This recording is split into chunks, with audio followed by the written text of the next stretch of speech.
All right, John, so you just looked at the analysis of sort of your pitching movement versus Stricker. So we're going to break down even a little bit farther exactly what you're doing and then what it may feel like and the exact movements we really want to see to where you can clean up what's going down at the bottom of your pitching movement.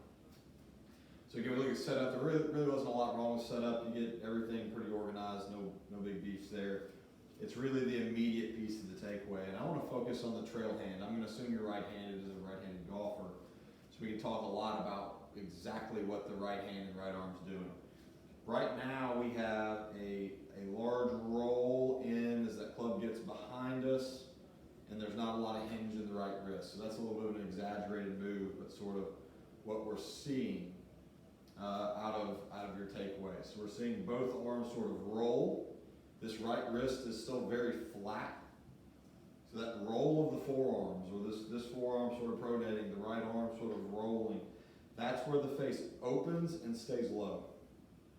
So if there's an effort in these shots to hit them high, that might be that you're trying to get some loft in there. The problem is, if this right hand isn't loaded properly and in the right position, we can't really deliver the club the right way. At the end of the downswing, we're going to see what we see, which is this face still comes in open, and we have to shoot the right arm out and try and roll it to square. That's the nuts and bolts of what we're trying to get rid of.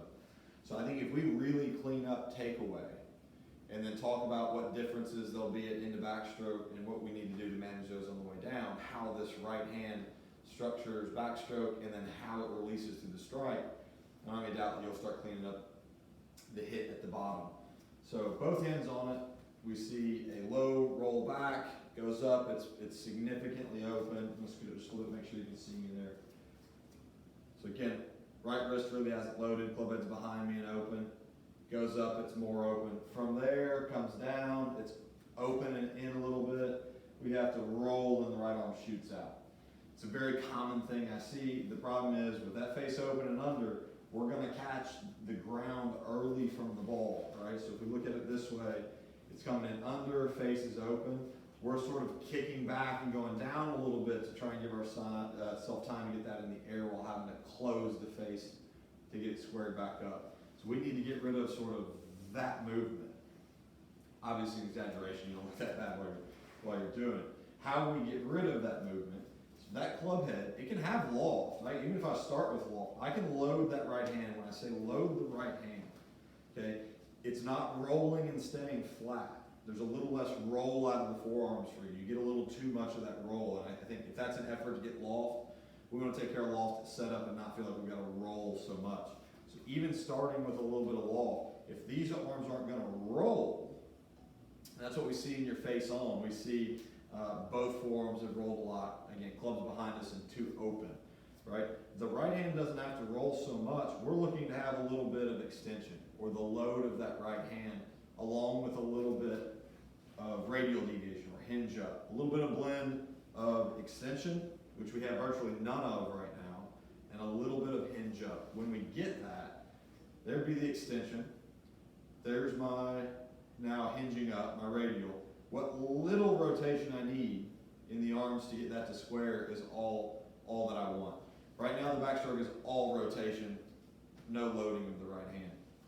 So the way I like to practice that is if you have a cart or a bucket or anything, as a matter of fact, there. In takeaway, we would like to have that right hand loaded enough to where I could put the club head on something and be able to push down and bend the shaft that way. Right now, we don't have any of that. The right hand's rolled underneath the club and it hasn't loaded at all. That's sort of that's piece number one. Instead of the right hand being flat and rolled under with the face open, we need that right hand to load where we can have some pressure on top of the shaft. The reason we need that, that's where our angle of attack is going to come from. If that's not loaded vertically a little bit, I can't press that down on the ground and deliver my loft. The nuts and bolts, rolls open, gets behind us. We have to try and slide that in and scoop and close it in a really small amount of time. I used to do the same thing when I was trying to hit high shots. Normal shots, it should be really easy. You're not going to need a lot of rotation at all. It's really going to be hinge that right hand. You'll see a little bit more like strict where that leading edge almost matches the spine. basically hinges right there. You can deliver it right down. I don't have to roll that face at all, and I've still got all the loft even from a square face. He's bringing in as much loft from a square face as you are from rolling it open and having to shoot it out here and close it. When I need a higher shot, which again that setup looked like, had a little bit of face open and the shaft was fairly neutral. It's screaming kind of medium high spinner from that setup, which is fine. From there, I definitely don't need shallow and more loft. I actually need steepness correctly so, the steepness from the right hand loading and not rolling underneath. I need that steepness or the verticality so that in the strike, I'm not shallow and closing the face. I'm actually steeper and delivering more loft. And that's what we see in Strick's little move, even from the square face. He's got the right hand's more on top of that club, where he is delivering the club a little bit more downward. He can line the club up without the roll. There's the losing of the loft. He can deliver that downward and still have all the loft there. That's your spinning shot. That's slowing the golf ball down, because now we've increased the angle of attack and brought loft in. So spin loft goes up, spin goes up, ball speed goes down. So instead of seeing the roll of the forearms with no load of either wrist, we're going to see a little less roll. We're going to see a little bit more verticality right there. So you might not see it get so wide before it gets to parallel. You might see that close up a little bit, maybe just the outside of the hit gate when it gets to parallel. That extra verticality then allows us to push it down. And you see, I haven't had to roll at all in order to get my loft in there and square it up. That ball launches pretty straight because the path isn't dumped under, lengthened out, and rolled. Simple geometric change to the club head through less forearm rotation and no load of the right hand. We see a little bit more load, a little less rotation. We can then press this club downward on the ground and deliver our loft. The body will rotate with it as much as needs to. It looks like you're maybe even trying to have a lot of rotation to outrun that and get around the corner.